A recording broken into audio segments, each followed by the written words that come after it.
Hi, hello guys. This is me, Eva Me. Nagtuturo ako mga tips and tricks para sa ating mga cellphone na naghahang na-restart mo na, nagawa mo na lahat sa Play Store, sa file manager mo, na clear mo na lahat, caches and etc.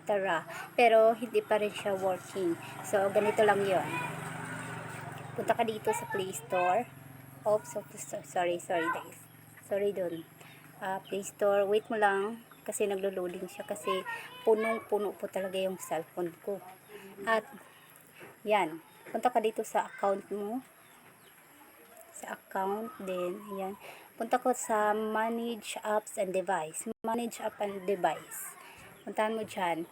Kita-kita mo, 18 siya, 18 gig of 21 used. Then, punta ka sa manage. Then, ito yung mga apps na ka-install sa'yo.